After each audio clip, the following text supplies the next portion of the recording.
বিসমিল্লাহির রহমানির রহিম। আজ 12ই রবিউল আওয়াল 570 খ্রিস্টাব্দের 12ই রবিউল আওয়াল সোমবার দিন। এমনই দিনে হুজুরে পাক সাল্লাল্লাহু আলাইহি ওয়াসাল্লাম এই সৃষ্টির জন্য, সৃষ্টির শ্রেষ্ঠ মানুষের জন্য দুনিয়ায় আবির্ভাব হয়েছিল। সেদিনও ছিল আজকের মতো 12ই রবিউল আওয়াল সোমবার। আজকের দিনটাও ঠিক সেই দিনেরই মতো। আসেন আর কয়বার হুজুরে পাক সাল্লাল্লাহু আলাইহি সাল্লামের জন্য দরুদ শরীফ পাঠ করি। আল্লাহুম্মা সাল্লি আলা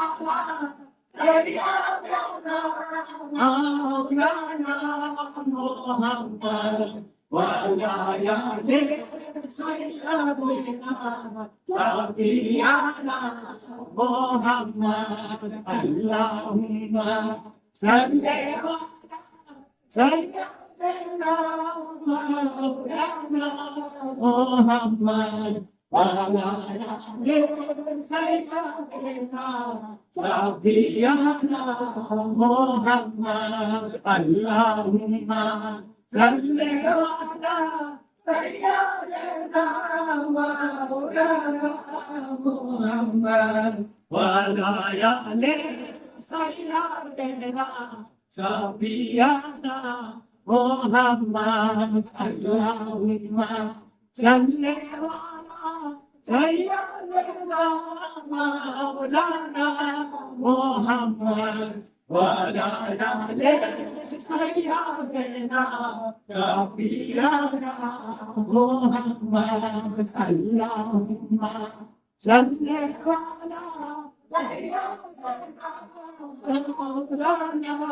মুহাম্মাদ ওয়া আলা আলি সাইয়্যিদিনা নবিয়ানা মুহাম্মাদ। আল্লাহুম্মা সাল্লি আলা সাইয়্যিদিনা মাওলানা মুহাম্মাদ ওয়া আলা আলি সাইয়্যিদিনা নবিয়ানা মুহাম্মাদ। আল্লাহুম্মা সাল্লি আলা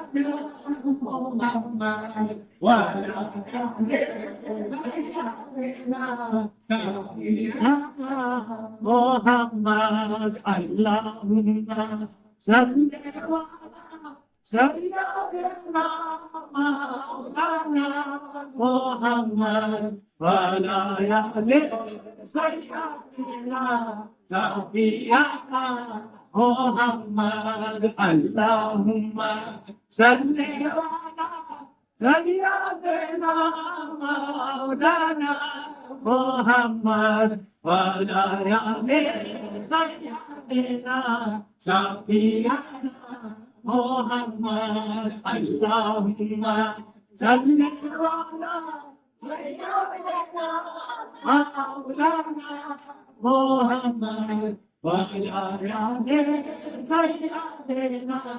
নবিয়ানা মুহাম্মাদ। আল্লাহুম্মা সাল্লি আলা সাইয়্যিদিনা মাওলানা মুহাম্মাদ ওয়া আলা আলি সাইয়্যিদিনা নবিয়ানা মুহাম্মাদ। আল্লাহুম্মা সাল্লি আলা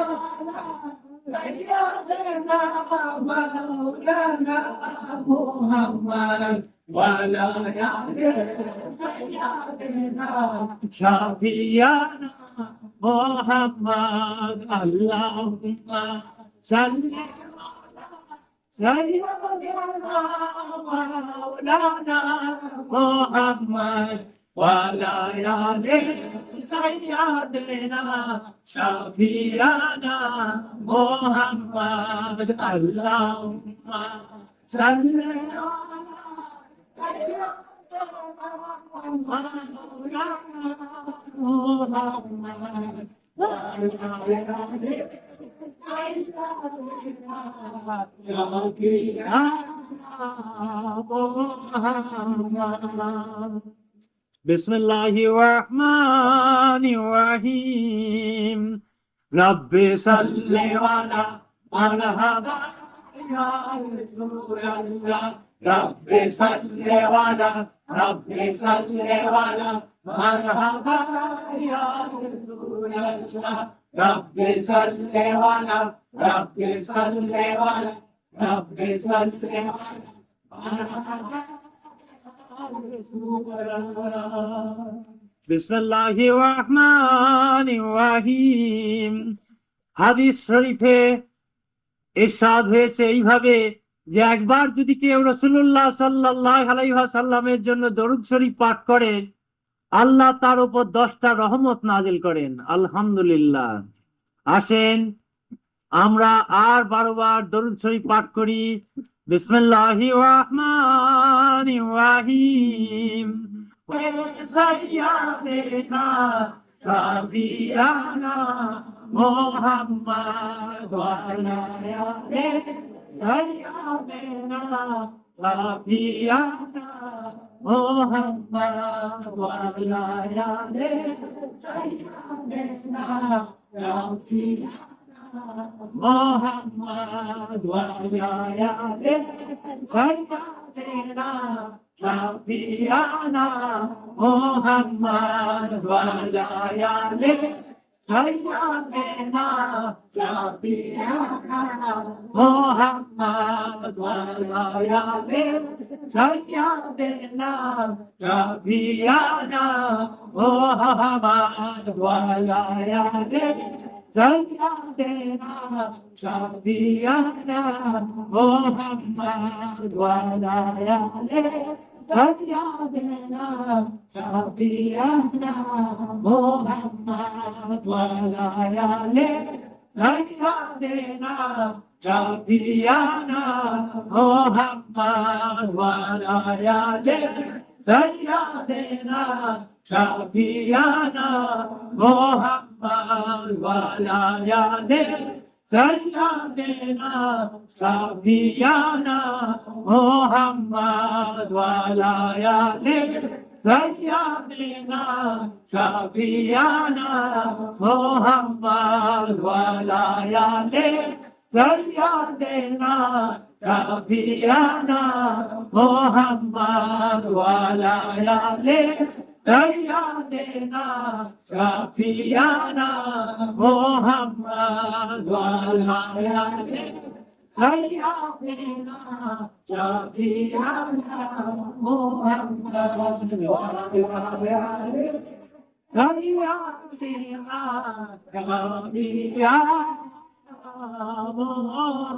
Muhammad. Bismillahir Rahmanir Rahim। আল্লাহ রাব্বুল আলামিন 22টি পারা সূরা আহজাবের মধ্যে বলছেন যে আমি নিজেও দরুদ শরীফ পাঠ করি, আমার ফেরেশতারাও দরুদ শরীফ পাঠ করে, আর হে বিশ্বাসীগণ তোমরাও দরুদ শরীফ পাঠ করো। কাদেরকে বলছে? বিশ্বাসীদেরকে। খেয়াল রাখবেন যে আল্লাহ বলছেন আমি নিজেও দরুদ শরীফ পাঠ করি আর আমার ফেরেশতারাও দরুদ শরীফ পাঠ করে। আর হে বিশ্বাসীগণ, যারা কাদের বলছে? বিশ্বাসীদের, যারা আল্লাহ বিশ্বাস করেছে, আল্লাহ ইয়াকিন এনেছে, যারা আল্লাহর প্রতি ঈমান এনেছে, তাদেরকেই বলছে যে হে বিশ্বাসীগণ তোমরাও দরুদ শরীফ পাঠ করো। এইভাবে কোরআন শরীফের মধ্যে ইরশাদ হয়েছে। তাই আল্লাহ নিজে যখন দরুদ শরীফ পাঠ করে তার ফেরেশতারাও পাঠ করে, আর বান্দাদেরকেও বলছে নিশ্চয়ই এটা জরুরি। তাই মাওলানা শামসুল হক সাহেব মসলা দিতে গিয়ে বলছেন যে এটা ওয়াজিব দরুদ শরীফ পাঠ করা। তাই আসেন আমরা আর কয়েকবার দরুদ শরীফ পাঠ করি। আজকের এই দিনে সমস্ত সৃষ্টি রাসূলুল্লাহ সাল্লাল্লাহু আলাইহি সাল্লামের জন্য দরুদ শরীফ পাঠ করছেন। সমস্ত সৃষ্টি আজ আল্লাহ দরুদ শরীফ পাঠ করছেন, তার ফেরেশতারাও পাঠ করছে। আল্লাহর ফেরেশতারাও আল্লাহর সাথে, আমরাও আল্লাহর সাথে, ফেরেশতারাও আমাদের সাথে। আমাদের হুজুর সাল্লাল্লাহু আলাইহি সাল্লামের জন্য, নবী করিম সাল্লাল্লাহু আলাইহি ওয়াসাল্লামের জন্য আসেন দরুদ শরীফ পাঠ করি। আমরাও আজ আল্লাহর সাথে, আল্লাহ আজ আমাদের সাথে, ফেরেশতারাও আজ আমাদের সাথে। আমাদের নবী করিম সাল্লাল্লাহু আলাইহি ওয়াসাল্লামের জন্য আর কবার দরুদ শরীফ পাঠ করি। বিসমিল্লাহির রহমানির রহিম, রহমানির রহিম। আল্লাহ রাব্বুল আলামিন নিজে যে জিনিস পড়েন তার থেকে সুন্দর জিনিস কি আর কিছু হতে পারে? তার থেকে বেশি ফজিলত, তার থেকে বেশি সওয়াব আর কি কিছুতে হতে পারে? কারণ আল্লাহ নিজে যে জিনিস পড়ছেন তা হচ্ছে দরুদ শরীফ। তাই দরুদ শরীফ পাঠ করলে এর যে কত সওয়াব, কত ফজিলত, তা কিতাব কোরআনে অনেক জায়গায় বর্ণনা করা হয়েছে। সেদিন রাসূলুল্লাহ সাল্লাল্লাহু আলাইহি সাল্লাম এইভাবে ওনার সাহাবীদের নিয়ে বসে আছেন। এমন সময় এক যে ইহুদি জেলে আর ইহুদি জেলেনি একটা সোনার মাছ নিয়ে রাসূলুল্লাহ সাল্লাল্লাহু আলাইহি সাল্লামের কাছে উপস্থিত হলো এবং বলল, ইয়া রাসূলুল্লাহ, এই মাছটার ভেদ কি বলে দেন। তখন ইহুদি জেলেনি বলছে যে আমার স্বামী এই মাছটা ধরে এনেছিল, আমি তারপরে বটি থেকে কুটতে গেলাম, মাছটা কাটলো না। তারপরে সে যে দা দিয়ে কুপালাম, তাও সে যে কাটলো না। অবশেষে করলাম কি, কুড়ুল দিয়ে চালা করতে লাগলাম, কিন্তু তাও কুড়ুল এসে চালা হলো না। তখন অবশেষে ভাবলাম যে আজ তো মাছটাকে গরম তেলের মধ্যে দিয়ে ভেজে তুলে নি। এই চিন্তা করে করলেন কি, গরম চুলো উনুনে তেল দিয়ে ফুটন্ত তেলের মধ্যে সেই মাছকে ছেড়ে দিলেন। মাছ কিন্তু অবলীলাক্রমে তার মধ্যে ঘুরে বেড়াতে লাগলো আর বিড়বিড় করে কি বলতে লাগলো। এই অবস্থা দেখে ইহুদি জেলে আর জেলেনি খুবই আশ্চর্য হয়ে গেলেন যে এই কি রকম ব্যাপার, নিশ্চয়ই এর মধ্যে কোনো কারণ আছে, এর কোনো অন্তর্নিহিত ব্যাপারও রয়েছে যা আমরা জানি না। তখন চিন্তা করতে লাগলো যে এটা কার কাছে গেলে এর সন্ধান পাওয়া যায়, এর সুরাহা হয়। এই চিন্তাগুলো তখন ভাবলো যে মুহাম্মদ তো নাকি নবুয়ত পেয়েছে, তো মুহাম্মদের কাছে যায়, মুহাম্মদই হয়তো এর ভেদটা বলতে পারবে। তাই তখন ওই ইহুদি জেলে আর জেলেনি সোনার মাছটা নিয়ে রাসূলুল্লাহ সাল্লাল্লাহু আলাইহি সাল্লামের কাছে উপস্থিত হলো এবং আরজ করলো, ইয়া রাসূলুল্লাহ, এর ভেদটা কি আপনি বলে দেন। তখন হুজুর সাল্লাল্লাহু আলাইহি সাল্লাম আল্লাহর কাছে দোয়া করলেন, ইয়া রাব্বুল আলামিন, তুমি মাছের জবান খুলে দাও, ও মাছ নিজে মুখেই বলুক তার এহেন অবস্থা কেন, এইরকম অবস্থা তার কি করে হলো, কেন হলো। এই কথা যাহা বলা আল্লাহর কাছে দোয়া করলেন, আল্লাহ রাব্বুল আলামিন করলেন কি, মাছের জবান খুলে দিল। মাছকে তখন পুছলেন, জিজ্ঞাসা করলেন যে তোমার এরকম অবস্থা কেন। মাছ তখন বলছে, সেই সভায় সেই হুজুর সাল্লাল্লাহু আলাইহি সাল্লামের সম্মুখে যেমন আজ এখানে আমরা সবাই বসে আছি, এইভাবে ওনার সাহাবীদের নিয়ে বসেছিলেন, সবার মধ্যেই তখন মাছকে জিজ্ঞাসা করা হলে মাছ তখন বলছে, ইয়া রাসূলুল্লাহ, আমি খুব দুর্বল ছিলাম, আমি অসুস্থ ছিলাম, আমি পীড়িত ছিলাম, আমাকে যেখান থেকে ধরে নিয়ে এসেছে ওইখানে ওই নদীর তীরে একজন দরবেশ, একজন আবেদ বসে বসে দরুদ শরীফ পাঠ করত। একজন দরবেশ আবেদ বসে বসে দরুদ শরীফ পাঠ করত খুব ভক্তির সাথে, মহব্বতের সাথে। আমি রোজ ওইটা কান করে শুনতাম, শুনতে শুনতে আমার মুখস্থ হয়ে যায় ওটা, আর আমি ওইটা আমার জীবন সঙ্গীত করে নিয়েছি। আর ওই দরুদ শরীফ এখন আমার সাথী হয়ে গিয়েছে, আমার মুখের গান হয়ে গিয়েছে, আমার মুখের কথা হয়ে গিয়েছে। আমি সব সময় ওই দরুদ শরীফ চলতে ফিরতে উঠতে বসতে সব সময় দরুদ শরীফ পড়তে থাকি। এখনো আমি পড়ছিলাম, যখন ওরা কুড়ুল চালা করছিল, দাদি কুবাচ্ছিল, বটিতে কাটছিল, তেলের মধ্যে যখন ছেড়ে দিয়েছিল, যখন আমাকে নদী থেকে ধরে এনেছিল, আমি সব সময় ওইভাবে দরুদ শরীফ পড়ে যাচ্ছিলাম অভ্যাস অনুযায়ী। আর এই দরুদ শরীফ পড়তে পড়তে আমার দেহ থেকে কবে যে অসুস্থতা দূর হয়ে গিয়েছে, কবে যে দুর্বলতা কেটে গিয়েছে, আমার দেহ যে আবার সুস্থ হয়েছে, আমার দেহ স্বাভাবিক হয়ে গিয়েছে, এমনকি আমার এই দেহ স্বর্ণ বর্ণ হয়ে গিয়েছে, সোনার হয়ে গিয়েছে, তাও আমি কবে হয়ে গিয়েছে তা জানতাম না। এই কথা শোনার পর হুজুর সাল্লাল্লাহু আলাইহি সাল্লাম বললেন যে এই মাছটাকে নিয়ে গিয়ে সেই নদীতে যেখান থেকে ধরে এনেছে সেখানে ছেড়ে দিয়ে আসো। তাহলে দেখেন যে এক দরুদ শরীফের ভিতরে কত ফজিলত রয়েছে, যে একটা অবুলা জীব, যে আশরাফ নয়, আশরাফুল মাখলুকাতের মধ্যে পড়ে না, সেই জন্তু, দেখুন সে একজন জীব, সে একটা জীব, সে দরুদ শরীফ পড়ার ফলে তার কত ফায়দা হয়েছে। আর আমরা রাসূলুল্লাহ সাল্লাল্লাহু আলাইহি সাল্লামের উম্মত, তাহলে এক দরুদ শরীফের ভিতরে যদি ঠিকমতো নিষ্ঠার সাথে পালন করা যায়, তাহলে একটা দিক থেকে একটা ফল হচ্ছে যে সে কাটে না, ধারালো অস্ত্র সে ভূতা হয়ে যায়, ধারালো অস্ত্র তাকে জবাই করতে পারে না। আর একটা ওদিকে দেখুন, আগুনে পুড়ালেও, আগুনে ফেললেও সে দেহ আগুনে পড়ে না। ওই যে গরম তেলের মধ্যে দিয়েছিল, ফুটন্ত তেলের মধ্যে, ওটা তো আগুন, তাই সে আগুনের মধ্যে দিলেও তার দেহ পুড়ল না। আর একটা কি হলো না, অসুস্থতা তার দূর হয়ে গেল, অসুখও তার সেরে গেল এই দরুদ শরীফের মাধ্যম দিয়ে। আরো একটা ফজিলত হচ্ছে তার অসুখ যেই সেরে গেল, তার দেহ সুস্থ এবং সে স্বাভাবিক হয়ে গেল। তাহলে এক দরুদ শরীফের ভিতরে কত রকম ফল রয়েছে। অপরদিকে বলছে এটা তো মাছের জীবন দিয়ে দেখানো হচ্ছে। আর রাসূলুল্লাহ সাল্লাল্লাহু আলাইহি সাল্লাম বলছেন যে একবার যে দরুদ শরীফ পাঠ করে আল্লাহ তার উপর 10টা রহমত নাযিল করেন। রহমতটা কেমন ধরনের জিনিস জানেন? এই যেন আমরা কর্ম দিয়ে আমরা ওই যে রুজি পাই, রিজিক পাই, ওই টাকা পাই, এটা হচ্ছে ঠিক সেরকম ধরনের। যেমন টাকাটা কেমন ধরনের, যে আমরা কর্ম করলাম, তার বিনিময়ে আমাদের পারিতোষিক পেলাম, আমাদের টাকার আকারে পেলাম। যখন যেটা খুশি যা খুশি সেইটা দিয়ে ওই টাকা দিয়ে আমরা ওই টাকা দিয়ে কিনে নিতে পারি। কিন্তু কর্মের বিনিময়ে যদি কোনো জিনিস পাই, তো ওটাকে আবার সে টাকায় আনতে হয়, তারপরে করতে হয়। তো এইভাবে দরুদ শরীফ পাঠ করলে আমরা যে রহম পাই, আমাদের যে অভাব আছে, ওই রহমের বিনিময়ে সেই অভাবটা পূরণ হয়ে যায়। মুনাজাত করলে সঙ্গে সঙ্গে ওই অভাবটাই কাজ করতে থাকে। তাই বলছে যে আমাদের যদি কোনো অভাব থাকে, নিশ্চয়ই আল্লাহর ওই রহমত দিয়ে সে অভাবটা পূরণ হয়ে যায়। আর যদি আল্লাহর রহম আমাদের আশা আকাঙ্ক্ষাকে পূরণ করতে না পারে, তাহলে আল্লাহর রহমে যে দাম থাকে না, নাউজুবিল্লাহ, তা নয়। আল্লাহর রহমের নিঃসন্দেহে দাম আছে, তার ফল রয়েছে।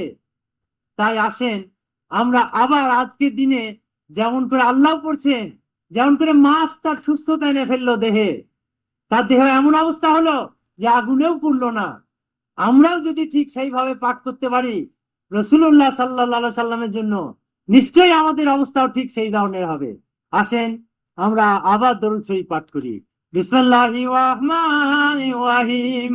তো বিষয়টা হচ্ছে রাসূলুল্লাহ সাল্লাল্লাহু আলাইহি সাল্লামকে ভালোবাসা।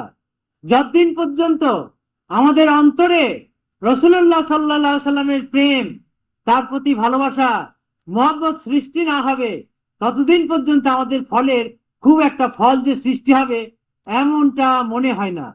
তাই রাসূলুল্লাহ সাল্লাল্লাহু আলাইহি সাল্লাম একদিন ইরশাদ করলেন, হযরত উমর ফারুক রাদিয়াল্লাহু তাআলা আনহুকে বলছেন, এই হাদিসটা উনার সম্ভবত শেষের দিক থেকে উঠলে তৃতীয় বছরের হাদিস।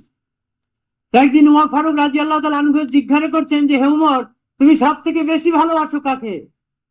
তখন হযরত উমর ফারুক রাদিয়াল্লাহু তাআলা আনহু বললেন, ইয়া রাসূলুল্লাহ, আমি আল্লাহকে বেশি ভালোবাসি। হুজুর সাল্লাল্লাহু আলাইহি সাল্লাম মৃদু হেসে বললেন যে আল্লাহকে তো ভালোবাসতেই হবে, তারপরে তুমি কাকে বেশি ভালোবাসো? তখন হযরত উমর ফারুক রাদিয়াল্লাহু তাআলা আনহু খানিকক্ষণ চুপ করে থেকে বললেন, নিজের সিনার উপরে হাত রেখে বললেন, বুকের উপরে হাত রেখে বললেন, আমি নিজেকে নিজে বেশি ভালোবাসি, আমি নিজেকে নিজে বেশি ভালোবাসি। রাসূলুল্লাহ সাল্লাল্লাহু আলাইহি সাল্লাম বললেন যে না, তা হবে না। যতক্ষণ পর্যন্ত না তুমি তোমার অপেক্ষা, তোমার সমস্ত কিছু অপেক্ষা আমাকে বেশি ভালোবাসতে না পারছো, ততক্ষণ পর্যন্ত মুক্তি বা পরিত্রাণ নেই। যতক্ষণ পর্যন্ত না তুমি তোমার সমস্ত কিছু অপেক্ষা আমাকে বেশি ভালোবাসতে না পারছো, ততক্ষণ পর্যন্ত মুক্তি বা পরিত্রাণ নেই। উমর ফারুক তিনি কি ইমানদারি, পরহেজগারি, তাকওয়ায় কোন অংশে কি কম ছিল? কেউ কি বলতে পারেন? এই উমর ফারুক রাদিয়াল্লাহু তাআলা আনহু সম্বন্ধে এইভাবে ইরশাদ হয়েছে, দুনিয়াতে 4 জন মানুষ সম্বন্ধে খবর এসেছে যে এই 4 জন বেহেশতি। মানে দুনিয়া থেকে 4 জন মানুষের প্রতি আঙ্গুলি নির্দেশ করে বলা হয়েছে, মানে সরাসরি দেখিয়ে দেওয়া হয়েছে যে এই 4 জন বেহেশতি। তারা হচ্ছে আমিরুল মুমিনিন হযরত আবু বকর সিদ্দিক রাদিয়াল্লাহু তাআলা আনহু, হযরত উমর ফারুক রাদিয়াল্লাহু তাআলা আনহু, হযরত উসমান গনি জুন্নুরাইন রাদিয়াল্লাহু তাআলা আনহু, হযরত আলী কাররামাল্লাহু ওয়াজহাহু। এই 4 জন দুনিয়া থেকেই খবর পেয়ে গিয়েছিল যে বেহেশতিরা দোজক যাবে না কোনো সময়। তাহলে চিন্তা করুন, সেই মানুষকে আবার এই রকম ধরনের উক্তি করার কি দরকার ছিল, কি প্রয়োজন ছিল?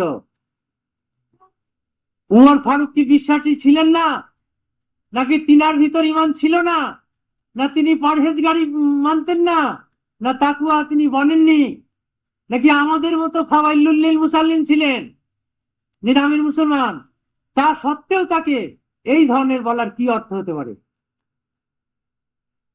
আসেন আমরা আবার দরুদ শরীফ পাঠ করি। তাই এটা হাদিসেই রয়েছে, বুখারী শরীফে সব হাদিসে এইভাবে ইরশাদ হয়েছে। তাই আসেন আমি আজকে বিশেষ করে প্রেমের দিকটা নিয়ে কথা বলবো, নিয়মের কথা নয়। আজকে প্রেমের যে সময়টুকু আছে আমি প্রেমের দিকটা নিয়ে কথা বলে যাই। বিসমিল্লাহির রহমানির রহিম। আল্লাহুম্মা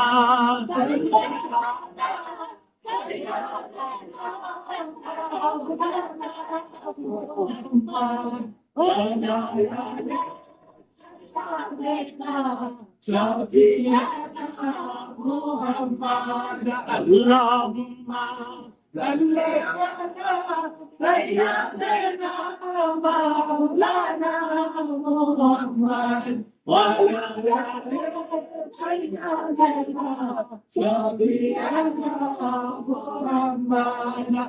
আল্লাহুম্মা সাল্লি আলা সাইয়্যিদিনা মাওলানা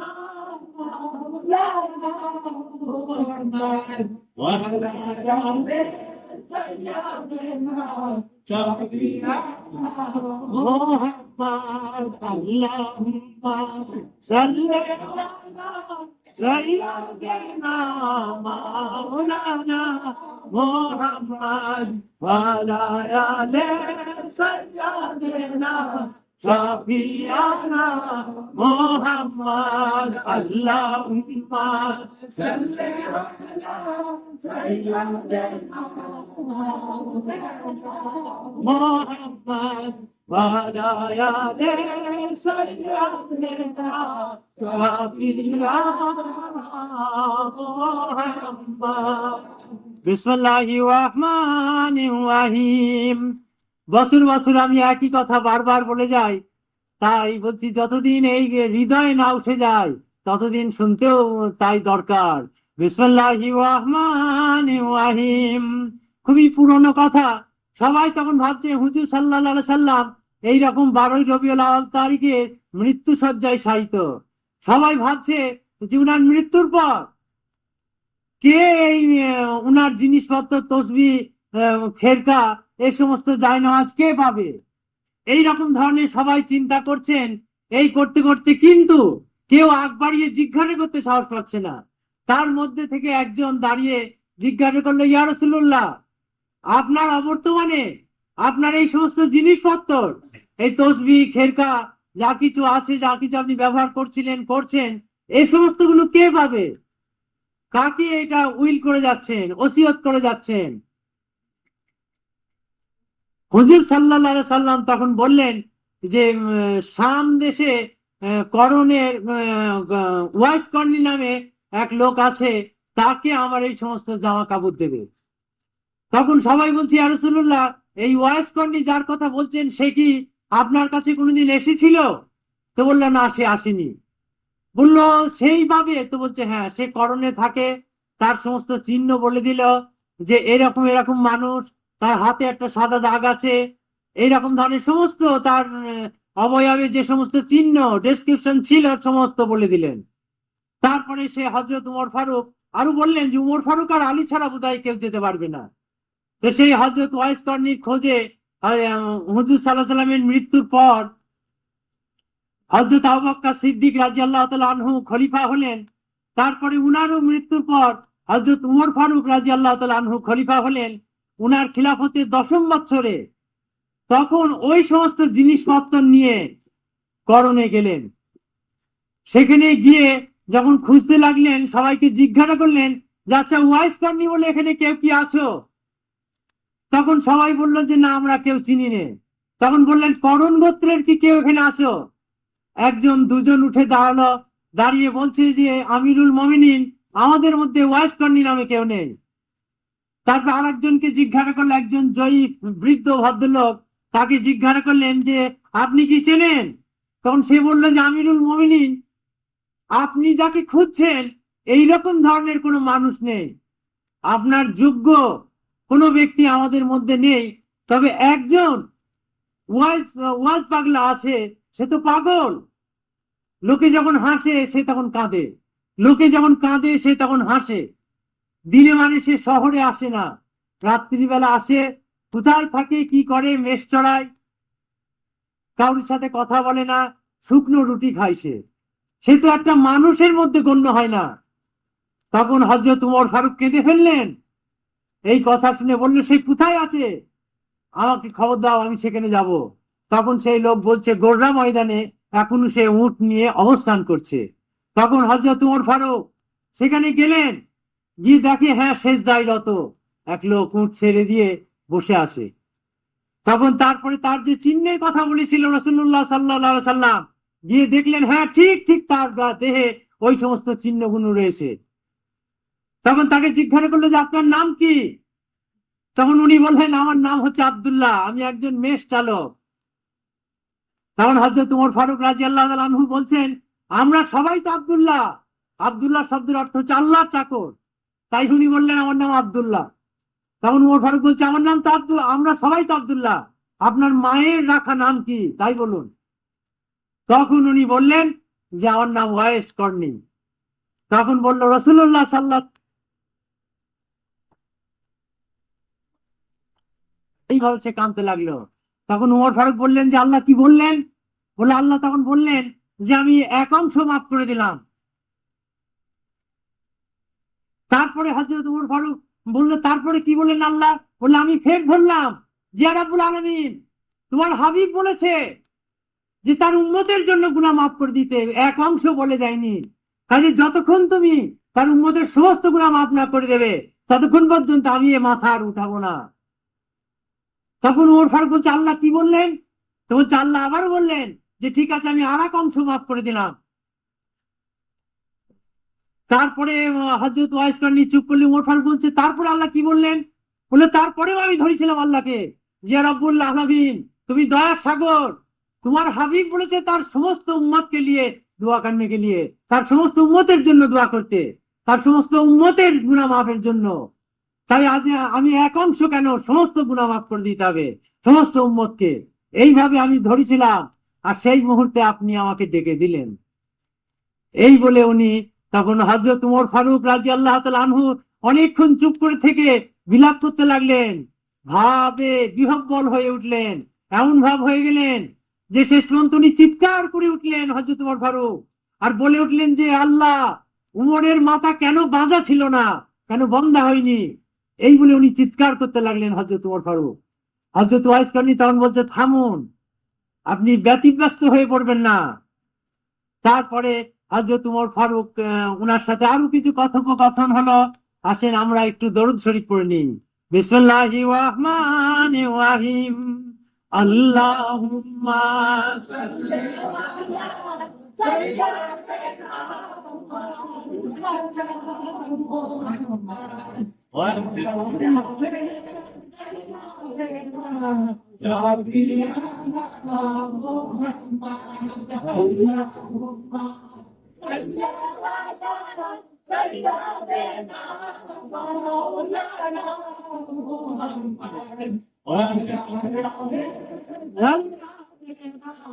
শাফিয়ানা মুহাম্মদ আল্লাহুম্মা সাল্লি আলা সাইয়্যিদিনা মুহাম্মদ ওয়া আলা আলি সাইয়্যিদিনা শাফিয়ানা মুহাম্মদ আল্লাহুম্মা সাল্লি আলা সাইয়্যিদিনা মুহাম্মদ ওয়া আলা আলি সাইয়্যিদিনা শাফিয়ানা মুহাম্মদ। বিসমিল্লাহির রহমানির রহিম। তারপরে হযরত উমর ফারুক রাদিয়াল্লাহু তাআলা আনহু ওনার মুখটা খুলে দেখালেন যে মুখে একটা দাঁতও নেই। জিজ্ঞাসা করলো কি হয়েছিল? তো বললো যখন আমি শুনলাম যে ওহদের যুদ্ধে রাসূলুল্লাহ সাল্লাল্লাহু আলাইহি সাল্লামের দান শহীদ হয়ে গেছে কুরাইশদের পাথরে, তাই তখন ভাবলাম রসুলের মুখে দাঁত নেই আর আমার মুখে দাঁত থাকবে, তাই আমি করলাম কি পাথর দিয়ে মেরে মেরে একটা একটা করে সমস্ত একটা দাঁত তুলে ফেললাম। একটা দাঁত তোলার পর ভাবলাম যদি রসুলের এই দাঁতটা না উঠে, এই দাঁতটা যদি ভেঙে গিয়ে থাকে, তাহলে ওই দাঁতটা আমার মুখে শোভা পাবে। আমার প্রেমস্পদের মুখে দাঁত নেই, আমার মুখে দাঁত থাকবে। এই কথা বলে বললো এটাও ভেঙে ফেললাম। আবার ভাবলাম এইটা না ভেঙে যদি এদিকেরটা ভেঙে থাকে, এইভাবে করতে করতে ওপরের পাটির দাঁত সমস্ত ভেঙে ফেললাম। দেখুন প্রেমের কি অবস্থা। তারপরে ভাবলাম ওপরের না ভেঙে যদি নিচের পাটির দাঁত ভেঙে থাকে, তাহলে এই ভেবে করলাম কি নিচেরও একটা একটা করতে করতে সমস্ত দাঁতগুলো আমি পাথর দিয়ে দিয়ে ভেঙে ফেললাম। বলে দাঁত তখন দেখালেন। দেখুন প্রেমের কি অবস্থা। তার ইবাদত ছিল এই, রাসূলুল্লাহ সাল্লাল্লাহু আলাইহি সাল্লামকে ভালোবেসেছিলেন, যে ভালোবাসার কারণে তার অবস্থাটা কেমন হলো না, আল্লাহর সাথে সে যোগাযোগ করতে পেরেছিল এবং আল্লাহর সাথে জিদ ধরতে পেরেছিল এবং বান্দার জন্য সে আল্লাহর কাছে ফরিয়াদ করার মতো শক্তি সামর্থ্য পেয়েছিল। তাই কুরআন শরীফের একটা জায়গায় বলছে যে আমার এমন এক শ্রেণীর বান্দা আছে যাদের আমি বিচারই করব না। অনেকে জানেন এই কথা যে কুরআন শরীফে এরকম জায়গায় কয়েক জায়গায় বলছেন যে আমার এমন এক শ্রেণীর বান্দা আছে, খুব খেয়াল করবেন, আমার এমন এক শ্রেণীর বান্দা আছে যাদের আমি বিচারই করব না, তাদেরকে একদম বেহিসাব পার করে দেবো এবং বেহেশতে নিয়ে যাব, জান্নাতুল ফেরদৌসে স্থান পাবো। আলহামদুলিল্লাহ। কিন্তু কোন সে শ্রেণী, এটা পরিষ্কার ভাবে খোলাখুলি ভাবে কিচ্ছু বলা নেই। তবে কোরআন হাদিসের আলোকে পর্যালোচনা করলে যা দেখা যায় তা হচ্ছে এরকম ধরনের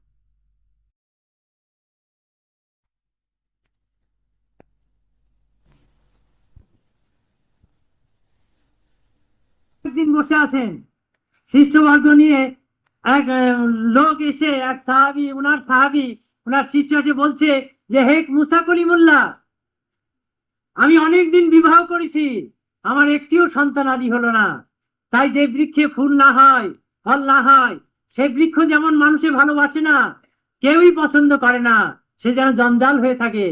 তাই আমি অনেকদিন বিবাহ করেছি, আমি এসেছি আপনার কাছে, আপনি যদি একটু দোয়া করেন আর আল্লাহ যদি একটা ফল আমাকে দেয় আমি খুবই খুশি হই, তাই আপনি একটু দোয়া করবেন, এই আদেশ নিয়ে আপনার কাছে উপস্থিত হয়েছি। হযরত মুসা কলিমুল্লাহ ঘটনা সব শুনে আল্লাহর কাছে ফরিয়াদ করলেন, ইয়া রাব্বুল আলামিন, ওই বান্দা অনেকদিন বিবাহ করেছে, তুমি যদি দয়া করো তাহলে একটা সন্তানের সে পিতা হতে পারে, একটা ফলের সে পিতা হতে পারে। এইভাবে সে আল্লাহর কাছে ফরিয়াদ করলে আল্লাহ তখন মুসা কলিমুল্লাহকে বলছে, হে মুসা, তুমি আর বারদিগার ফারদার আর ওই লোকের জন্য আমাকে আর তুমি সুপারিশ করো না, আমাকে আর বলো না, কারণ ওই লোকের ভাগ্যে লৌহে কলম বিধিলিপি চলেনি, ও নিঃসন্তানই থাকবে, ও সারাটা জীবন নিঃসন্তান হয়ে যাবে, ওর ভাগ্যে মাপানো হয়নি, লৌহে কলম চলেনি, বিধিলিপি তার চলেনি। এই বলে মুসা কলিমুল্লাহকে জানিয়ে দিলেন। মুসা কলিমুল্লাহ এই খবর না পেয়ে ওই লোককে বলছে, ভাই রে, আল্লাহ এইভাবে আমাকে বললেন, তুই আর বলিস নে, আল্লাহর কাছে সবুর করে আল্লাহর উদ্দেশ্যে পথ চলতে থাক। এই কথা বললে এই খবর শুনে লোক আজ নিশ্চিত হয়ে গেল যে মুসা কলিমুল্লাহ আল্লাহর কাছ থেকে খবর নিয়ে বললেন যে হবে না, কাজে আর তো হবেই না, একদম নিশ্চিত হয়ে গেল।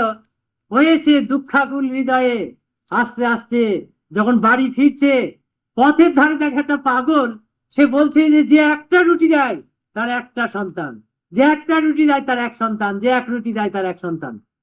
এই বলতে বলতে পাগল চলে যাচ্ছে। সেই লোক তখন ভাবছে যে আল্লাহর রসুল মুসা কলিমুল্লাহ সে বলল আল্লাহর কাছ থেকে খবর নিয়ে যে আমার নাকি ভাগ্যের সন্তান লেখাই হয়নি, আর পাগল বলছে সন্তান হবে একটা রুটি দিলে। তো বললো তবু তো সে মানুষ, তার তো আহার আছে, বিবেকের তাগিদে সে করলে কি একটা রুটি নাই পাগলকে দিল। পাগল তখন দোয়া করলো যে তোর এক সন্তান, বলে পাগল আবার চলে যেতে লাগলো। আল্লাহর কি শান, ওই রাত্রিতে স্ত্রীর গর্ভে সন্তান এসে গেল, যথাসময়ে তারপর ভূমিষ্ঠ হলো। সেই সন্তান আবার যখন 10 মাস 12 মাসে সেই হাঁটি হাঁটি পাই পাই হয়েছে, ওরই আব্বা দান করছে কি ওই শাহাদত আঙুলটা করেছে কি ওই বাচ্চার হাতের মধ্যে দিয়ে বাড়ির সামনে দিয়ে সেই হাঁটি হাঁটি পাই পাই করছে। এমন সময় মুসা কলিমুল্লাহ ওই পথ দিয়ে যেতে গিয়ে হঠাৎ দেখে বলছে, বাহ ভারী সুন্দর ছেলে তো, এই ছেলে তুমি কোথায় পেলে?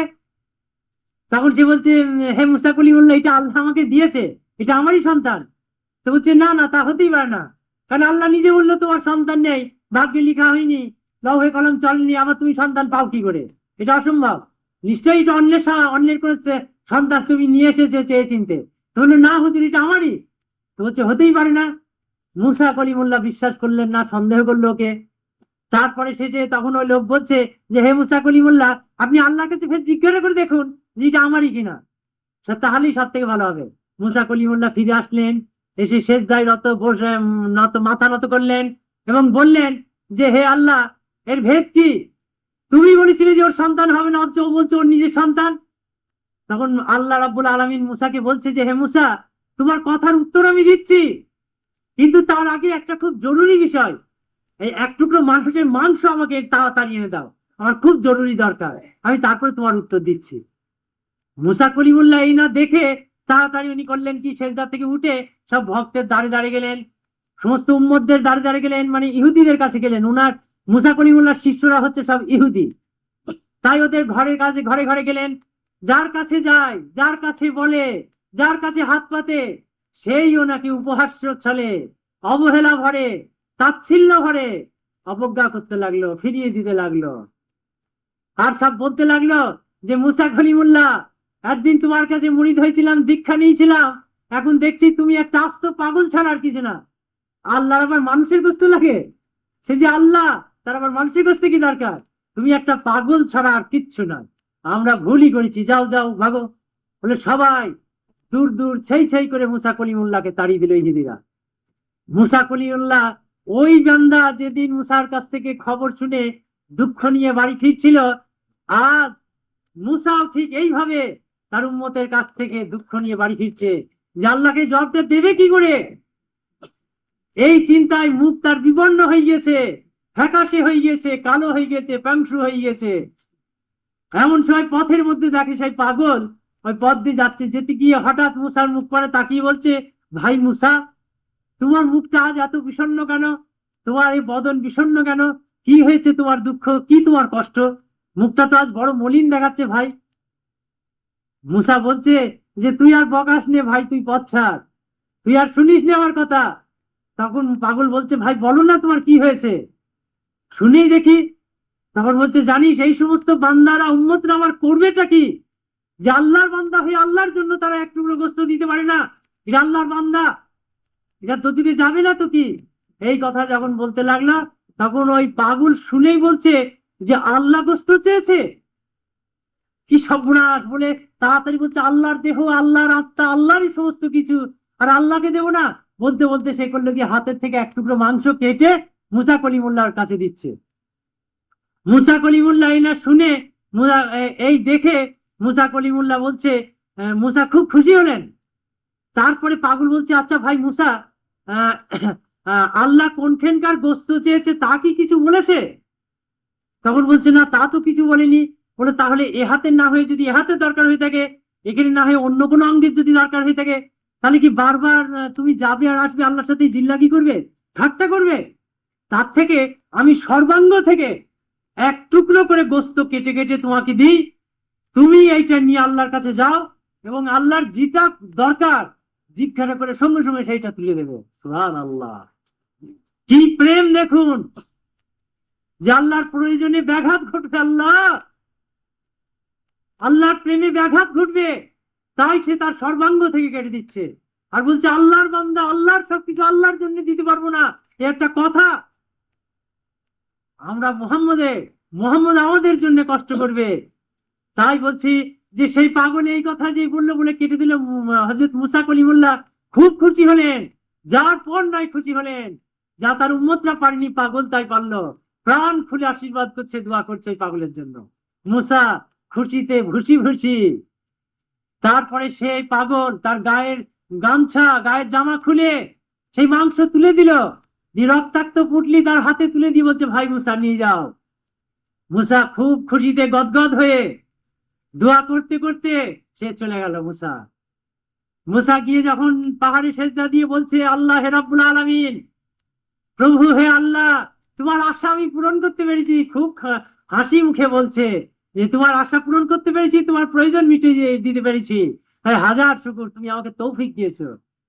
এই কথা যাহা বলা, আল্লাহ রাব্বুল আলামিন বলছে, হে মুসা, তুমিও তো আমার বান্দা ছিলে, তুমি আমার বান্দা ছিলে না? তখন মুসা সঙ্গে সঙ্গে লজ্জায় মাথা নত হয়ে গেল। সত্যিই তো তাই। বলে, তাহলে এখন বলো মুসা, যে ওই পাগল যদি আমাকে কিছু বলে, তাহলে আমি কি আমার লেখা রদ না করে থাকতে পারি প্রেমিকের এই অবস্থায়? তখন এই কথা শুনে তখন মুসা লজ্জায় শর্মিন্দায় মাথা নত হয়ে গেল। তাহলে দেখেন প্রেমের কি অবস্থা, আল্লাহ তার লেখা পর্যন্ত রদ করে দিচ্ছেন এই প্রেমের কাছে। তাই বলছে সমস্ত কিছু ভূতা হয়ে যায়, সমস্ত কিছু শেষ হয়ে যায়, প্রেম যদি ঠিক মতো হয়, নিগুড় হয় এবং নিষ্কাম প্রেম যদি হয়, তাহলে ঠিক তাই হয়। তাই বলছে আল্লাহ যে আমার এমন এক শ্রেণীর বান্দা আছে যাদের আমি বিচারই করব না। আমরা তো এই উক্তি নিয়ে অনেক মাতামাতি করি, অনেক মশলা টানাটানি করি। দুঃখের যে এই দিকটা আমরা চিন্তাই করি না, শুধু ন্যায় নীতি সমস্ত কিছুর ওপরে আমরা চিন্তা ভাবনা ছেড়ে নিয়ে বসে ফেলেছি। ন্যায় নীতি কি উমর ফারুকের কম ছিল? প্রেম ছিল না নাকি সে পারত না? তাই বলে ওটা ছেড়ে দিতে হবে তা নয়। আমরা শুধু উমর ফারুকের দোহাই দিই সবসময়, যে তার মতো রাষ্ট্র ব্যবস্থা করতে হবে, এটা সেটা। প্রেম কি বাদ দিয়ে হবে?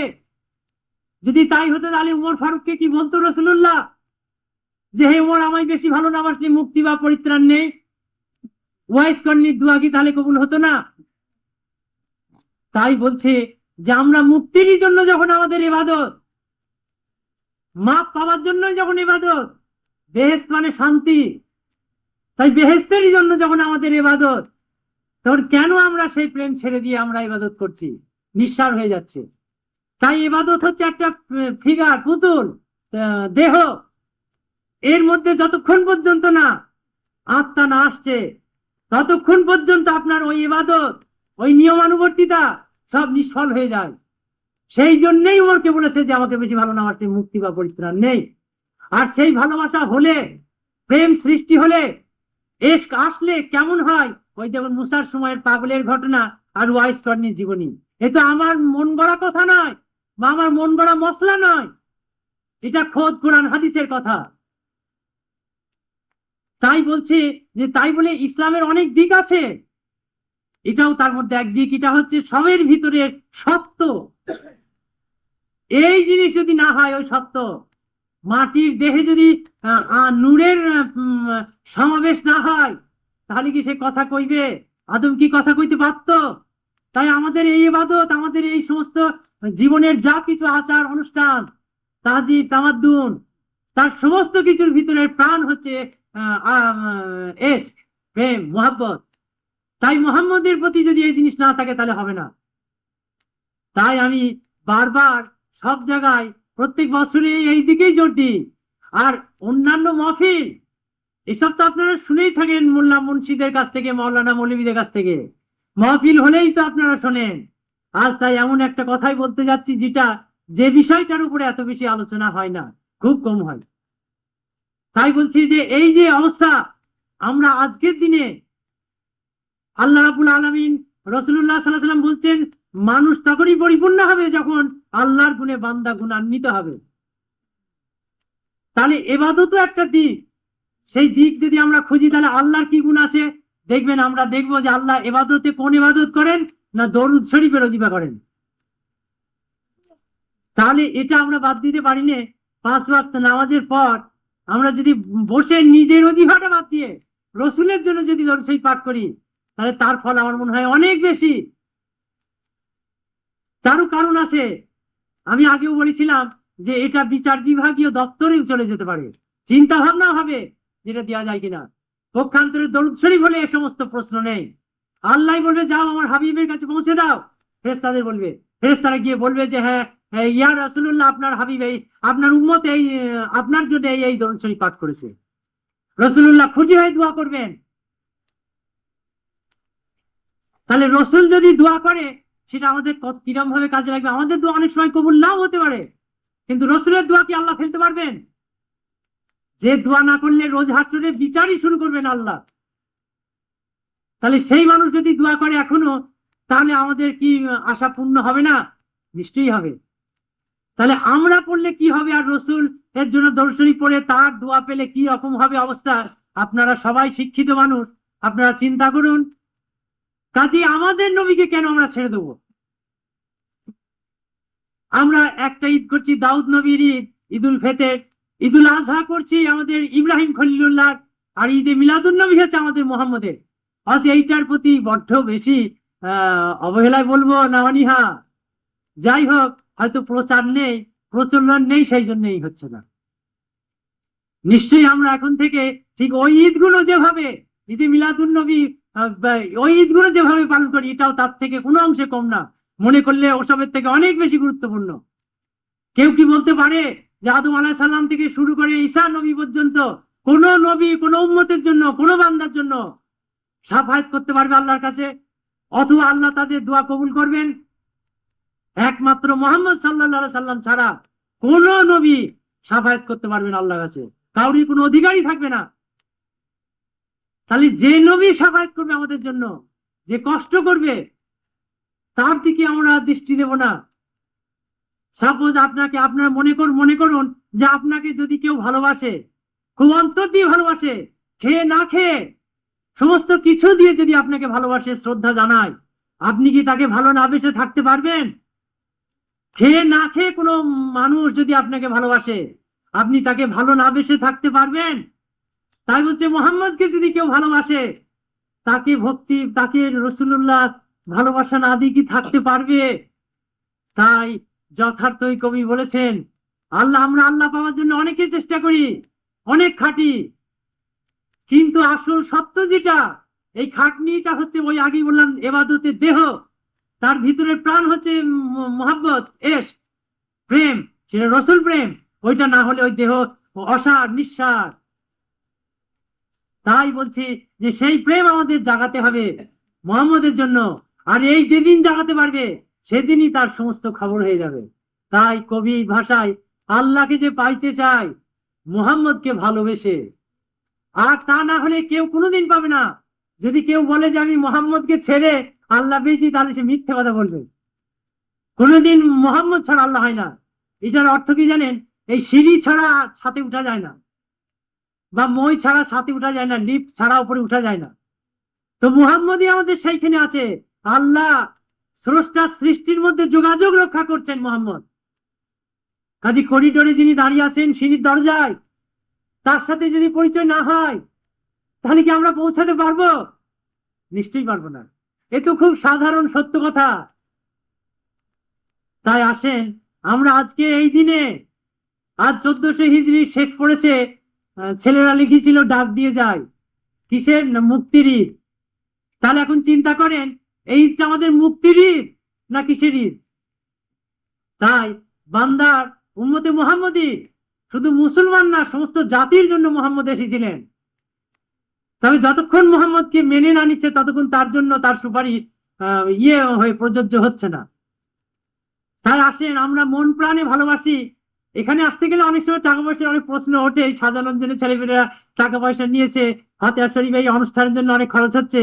মুহাম্মদকে ভালোবাসতে গেলে কি টাকা পয়সার দরকার হয় না? সেই মুহাম্মদে যা কিছু খরচ করছেন, মুহাম্মদ কি একটা দানাও খেতে আসবে? আজ এখানেই যা খরচ হচ্ছে, মুহাম্মদ কি একটাও নিতে আসবে? নিশ্চয়ই আসবে না। আপনি কোন অন্তরে, কোন হৃদয়ে, কোন আত্মায় করেছেন, কি ভেবে করেছেন, সেইটাই আপনার লেখা হয়ে যাবে। ওইটাই হচ্ছে অদৃশ্য শক্তি বা আত্মা, প্রেম, যাকে ওই আকর্ষণ শক্তি, চম্বুক, যেটা এই প্রেমই হচ্ছে সেই চম্বুক। তাই এই জিনিস যতদিন সৃষ্টি করতে না পারবে, ততদিন এই সমস্ত ইবাদতের ফল পরিপূর্ণরূপে পাবে না। তাই বলে ইবাদত ছেড়ে দিতে হবে তা আমি বলছি না। ইবাদতের পরেই এগুলো সৃষ্টি করতে হবে।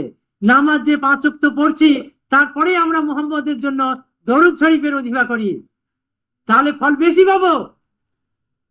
তাই আসেন আজকের এই দিনে আমরা খুব অন্তর দিয়ে আমার যা কিছু যে কটা কথা বলার আজ আমাদের বলা হয়ে গেল, আমরা এবার খুব অন্তর দিয়ে এবার শুধুমাত্র দরুদ শরীফ আর ওজিফা আমরা পাঠ করে যাই শেষ মুহূর্ত পর্যন্ত।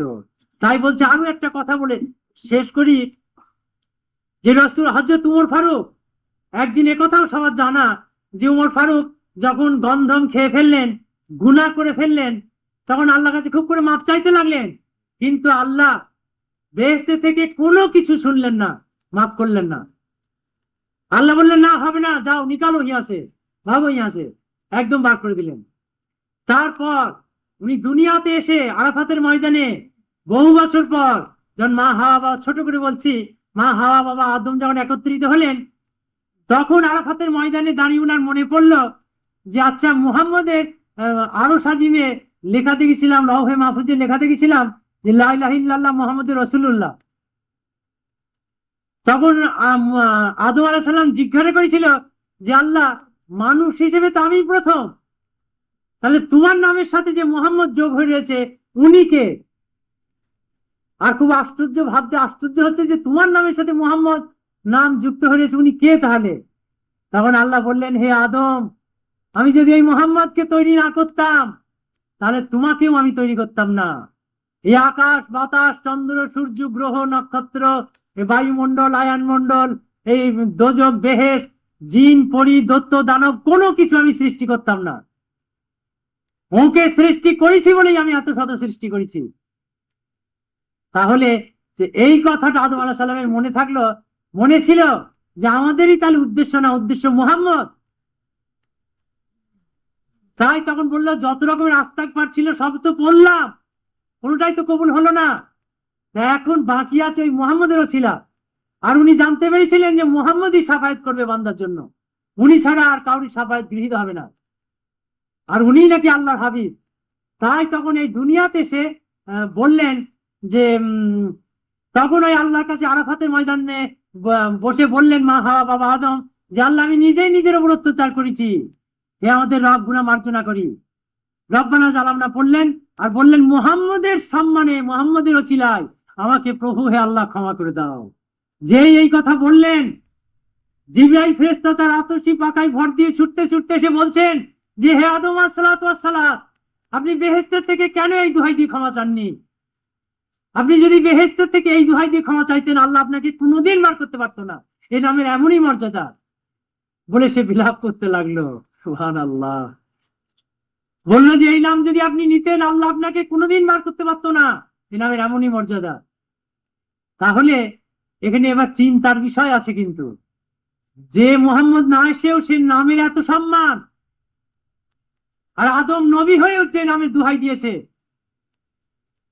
তাহলে আজকের এই মুহূর্তে অবস্থাটা কেমন? যেহেতু আর এত ভেঙে চুরে বলিনি, তাই আর বলতে পারছি না, জ্ঞান দিয়েই ধরে নিতে হবে। তাই বলছে জ্ঞান ইসলাম, আর যে জ্ঞান পেল না সে সত্যিকারের ইসলামও পেল না। হাকিকাতে এই বুঝতে দেয় যে এইসব বুঝ যে নামতে পারলো সে ইসলামও পেল না। তাই আসেন আমরা এই কথাটুকু নিয়ে শেষ করি, এই কথাটুকু বলেই মাহফিলটা আমরা শেষ করি। বারো শরীফের পূর্ণাঙ্গ মাহফিল, বিসমিল্লাহ। আস্তে আস্তে আমরা চলতে থাকি, এইবার শুধু আমরা মাহফিল, তাই বলছি প্রেমের কথা আজ আমার এখানেই শেষ হচ্ছে। তাই আপনারা অবশ্যই চিন্তা করেন, মুহাম্মদ ছাড়া বিকল্প কোনো ব্যবস্থা নেই, বা মুহাম্মদের কোনো বিকল্প হয় না, হয়নি, হবেও না। তাই আসেন আমরা মুহাম্মদকে আজকের এই দিনে মনে প্রাণে মেনে নিই, আবার আমরা জিজ্ঞাসা করি কতটুকু ভালোবাসতে পেরেছি। তাই আবার আরো বেশি করে নতুন করে তাকে বুঝতে চেষ্টা করি, তাকে ভালোবাসি। যে ডাক দিয়ে গিয়েছে ছেলেরা দরবার থেকে, সেই মুক্তির কথাই আমি বলছি। এটা তাই এই ঈদ কিসের? এটা মুক্তির ঈদ। আসেন আমরা এই দিনে সেই ওজিফা করি, দরুদের ওজিফা, যাতে আমাদের ওপরে রাসূলুল্লাহ সাল্লাল্লাহু আলাইহি সাল্লামের দোয়া ওয়াজিব হয়ে যায়। আল্লাহ যেন দান করেন এরকম আদেশ নিয়ে আমরা রসুলের কাছে দাঁড়াই, তাকে দলনেতা করে, এখানকার মধ্যে আমাকে ইমাম করে, তাকে দলনেতা করে আমাদের পথ চলবার চেষ্টা করি।